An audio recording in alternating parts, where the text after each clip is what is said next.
E aí, meus amigos, tudo bem? Olha, eu achei interessante ontem durante a live do The Last, uma comparação que a gente fez da vida espiritual das pessoas, né, do mundo espiritual, das coisas de Deus, com o filme Matrix. Aí você olha assim, pô, Matrix, aquele filme, o que é que tem a ver? Então, eu vou usar de algumas comparações para poder vocês entenderem. Quem assistiu Matrix é um filme de 99, se eu não me engano, que conta a história de um homem chamado Thomas Anderson. Ele é um programador que a gente já percebe de cara que ele é um cara que não se sente locado naquele mundo, né? Ele percebe que algo estranho na vida dele. Ele é um homem infeliz, ele é um homem que trabalha no escritório como programador, né? E em dado momento ele recebe o contato de alguém de um outro mundo. E aí ele se sentiu que estava doido, né? E as pessoas envolvidas naquele mundo tentavam o tempo todo fazer com que ele encarasse aquele mundo que ele vivia como a realidade, né? E de certa forma ele, como sempre viveu naquele mundo, achou que era aquilo mesmo, era a vida dele, né? Até que num dado momento ele recebeu contatos com mais frequência, né? E ele passou a perceber que algo de estranho naquele mundo. Então o que acontece? Quando ele começou a perceber que havia algo de estranho naquele mundo, outros seres passaram a persegui-lo, né? Fazer com que ele voltasse para a fila, né? Voltasse para aquele mundo que ele vivia, né? E num dado momento ele não creu, né, que ele deveria se arriscar para poder sair daquele mundo, né? E aí haviam seres, né, os agentes Smith, né, que são aqueles homens de terno, né?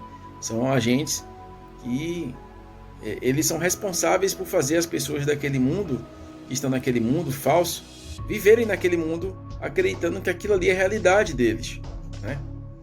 Mas em um dado momento, o Thomas Anderson, ele acaba percebendo, né, que havia algo de errado e que ele poderia sair daquele mundo, né? E quando ele encontra com o Morpheus, né, que é aquele homem que apresenta para ele aquela realidade verdadeira, né? Ele começa a perceber que há uma escolha para ele. Ele tem uma escolha a fazer, né? Ou ele tomava uma pílula que fazia com que ele encarasse a realidade, visse o que realmente era real, ou se ele tomaria a pílula azul e voltaria para aquele mundo fictício onde ele poderia viver, né, uma vida que não era realidade, né? Então, como é que a gente encara isso? Como é que a gente compara com a nossa vida hoje? Nós vivemos num mundo em que nós não temos garantia do amanhã. Nem Deus pode garantir o nosso amanhã, não é? E que nós podemos morrer a qualquer momento. Mas, nesse mundo que nós vivemos, nós acreditamos que tudo é real porque a gente vê, a gente pega os nossos sentidos, né? Os nossos 5 sentidos, o paladar, o olfato, o tato, né? Esses sentidos ajudam a gente a acreditar que tudo aquilo que a gente vê, que a gente pega, é real, né? Porém, existe um mundo que ele é muito mais real do que esse aqui, né? E que as pessoas, né, que chegam até nós apresentando este mundo, elas são vistas como loucas. Por quê? Porque aqueles que estão em volta, que são influenciados por esses agentes Smith da vida real, fazem com que a gente retorne para aquela vida, entendeu?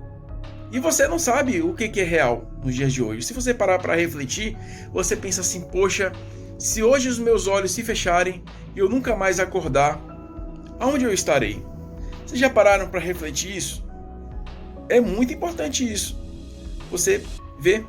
E quando você vê um livro como este aqui, em que mostra pra gente essa realidade, qual o sentimento que a gente tem quando a gente vê a Bíblia?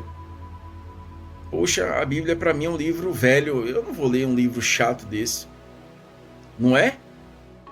Porque eu era assim. Eu quando olhava a Bíblia, eu nem lia. Eu tenho uma Bíblia que eu tenho 3 ou 4 Bíblias aqui e eu passei por meses sem nem olhar. Sem nem olhar para a Bíblia, né? E hoje eu tenho a plena convicção de que a Bíblia é a palavra de Deus. E quando eu leio ela, eu fico impressionado com o que ela me diz. Informações e conteúdos atualizados que mostram para mim que aquilo que eu vivo precisa de mudanças. Ele diz para mim informações sobre comportamento, sobre nossa postura de lidar com o dinheiro, né? Notícias sobre o futuro, ele é muito mais atualizado de qualquer jornal. Mas o inimigo, os agentes Smith dessa vida, que é o diabo, Satanás, ele é um ser condenado. Ele já está condenado ao lago de fogo e enxofre, onde vai arderá por toda a eternidade. Ele quer levar o máximo de pessoas com ele. Então o que é que ele faz? Ele faz com que você olhe isso e não acredite. Ele fica no ouvido assim, ó. Sabe aqueles desenhos animados que tinha assim do lado o anjinho e do outro lado o capeta? É bem isso aí. Exatamente. Não é alegoria do desenho, é a realidade. O inimigo, ele chega, ó. O diabo, Satanás, é um ser milenar. Ele é um ser que sabe lidar com os padrões humanos por milhares de anos. Então ele sabe como lidar com cada um de nós. Mas o que acontece? Ele não é um ser onipresente. Ele não está no seu ouvido. Praticamente não. Eu acredito que ele não esteja agora falando ao seu ouvido. Mas ele tem demônios que seguem ele durante todo esse tempo e que também enxergam esse mesmo padrão. Ele pode chegar no seu ouvido e dizer: olha, esse Caio aí tá falando merda, tá falando porcaria para vocês. Não dê ouvido não. Vai fazer outra coisa da sua vida.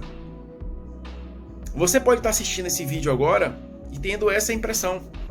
Cara, esse faxina aí, ele não tem o que fazer, não? Pô, chama ele, vai falar para ele jogar, fazer outra coisa. É justamente isso, tá? Infelizmente, muitos ouvem essa voz e voltam para a Matrix, entendeu? Infelizmente é assim. Então você que quer abrir os olhos para essa realidade, quer tomar pílula vermelha, venha servir a Deus, fazer a vontade dele. A coisa mais importante desse mundo que encontrei na minha vida foi isso. Eu tomei a pílula vermelha e hoje enxergo a realidade. O que realmente é real. Entendeu? Às vezes a realidade não é aquilo que a gente imagina. Então a gente precisa acordar para ela, por mais dolorosa que seja. Às vezes a gente pensa que a nossa vida é apenas a gente nascer, crescer, estudar, ter uma boa faculdade, casar, ter filhos, ter uma casa e morrer e deixar o que você construiu para os outros. Mas eu lhe pergunto, qual o sentido disso? Qual o sentido de você vir à vida? O sentido da vida é só viver mesmo e acabou. Infelizmente eu tenho que dizer que não, gente. Infelizmente não. O mundo espiritual, ele existe. Ele é real. Tanto para o bem quanto para o mal. Há pessoas que veem as coisas acontecendo no mundo material com pessoas que você nem imagina, coisas malignas, como possessões malignas, né? E você olha aquilo ali e você acredita. Agora, quando a gente fala do mundo espiritual, das coisas de Deus, você não acredita? Entendeu? Então eu peço para que você abra os seus olhos com relação a isso, tá? Entregue seus caminhos ao Senhor. Tem muitas religiões hoje que são verdadeiras heresias, que usam a Bíblia apenas como um pretexto para poder atrair as pessoas. Usam Jesus apenas como um atrativo, que dão a Jesus alguma relevância, mas tiram dele coisas importantes como a deidade dele, a divindade dele. Tá? Dizem que Jesus foi apenas um profeta, que foi alguém que veio trazer profecias para o mundo, coisas boas. Mas ele é o homem que dividiu a humanidade entre antes e depois dele. É o único em que o seu corpo não está aqui mais. Buda tem os seus restos mortais na China. Mahatma Gandhi também tem os seus restos mortais aqui. Todos os homens que foram notáveis, Allan Kardec também, todos eles têm os seus restos mortais aqui na Terra. Mas se você for em Jerusalém, onde o corpo de Jesus foi guardado, né, e uma pedra muito grande foi colocada para poder selar o corpo dele lá, essa pedra foi removida e há uma placa que colocaram dizendo "He's not here". Ele não está aqui. Ele foi ressuscitado. E os registros históricos provam a existência dele. Why I'm not a Christian? Porque eu não sou um cristão. E ele dizia, mas ele era ferino contra a fé, contra a religião e com argumentos, porque o cara era bobo. Aí ele pegou e escreveu: o único homem que a gente deveria valorizar seria Pitágoras. O mundo deveria reverenciar Pitágoras e não Jesus. Porque Jesus é um mito. Pitágoras deixou um legado. Agora, ao mesmo tempo que era um gênio, culto, ganhou o prêmio Nobel na área de matemática, com todo respeito, que asneira Bertrand Russell disse. Sabe por quê? Se você for checar a um especialista em história grega, nós não temos nem certeza se Pitágoras existiu. E o famoso teorema que leva o nome dele já era usado pelos gregos, pelos egípcios, séculos antes dele. Até o título Teorema de Pitágoras é um mito. Porque não existe nenhuma. E se tiver um matemático não assistindo, ele pode falar se eu estou falando bobagem ou não. Não existe nenhuma confirmação arqueológica, histórica, que Pitágoras sistematizou o famoso Teorema de Pitágoras. E os egípcios já usavam na sua engenharia e tudo mais.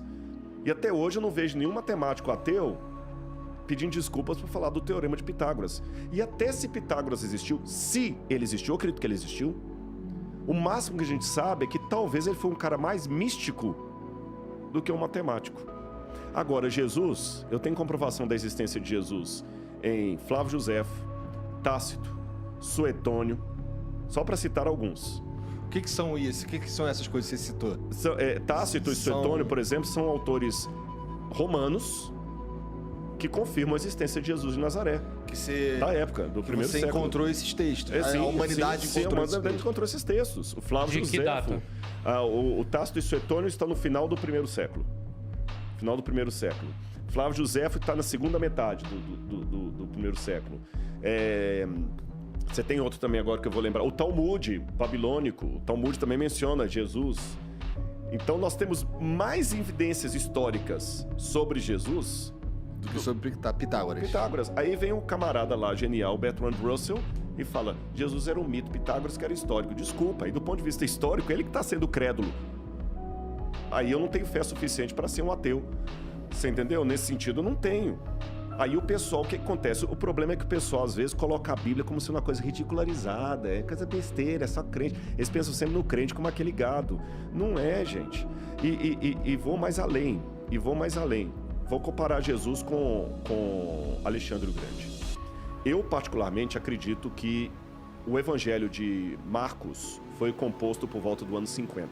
Eu tenho evidências da papirologia, não vou destrinchá-las aqui por questão de tempo, mas mesmo aqueles que colocam os evangelhos todos depois do ano 70, eu coloco como sendo anterior ao ano 50, 60. Mas mesmo aqueles que colocam os evangelhos depois do ano 70, os evangelhos estão distantes de Jesus 30 anos. Só que a biografia de Alexandre, mais antiga, está distante dele 300 anos. E dessa biografia de Alexandre, que está distante dele 300 anos, a cópia mais antiga que eu tenho está mais 300 anos na frente. Então, eu tenho que supor que essa cópia de 300 anos depois esteja fiel a última coisa que vocês ouviram e torcer para isso ser fiel à vida dele. Exatamente. Agora, os evangelhos estão distantes de Jesus apenas algumas décadas. E você pega o fragmento do Evangelho de João, o papiro, o P52, se eu não me engano, que é nossa, fugiu agora.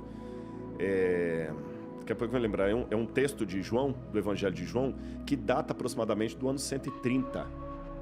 Ele está distante do original de João apenas uns 30 anos. Então ele não é algo que está aqui na Bíblia que foi inventado, não. Ele de fato existiu, tá? Então, se você quiser saber mais sobre a presença de Deus, sobre as coisas de Deus, vou deixar o link do nosso outro canal, onde a gente fala mais de Deus, tá certo? Agradeço a você a oportunidade e pense bem sobre a sua realidade, se você está vivendo realmente algo que vale a pena investir toda a sua vida para sempre, ok? Deixa o like aí e compartilhe. Esse vídeo ele vai ser monetizado porque o YouTube ele só divulga vídeos que geram renda. Vídeos que não dão monetização, ele não se importa em divulgar, tá certo? Então essa é a sacada. Fui.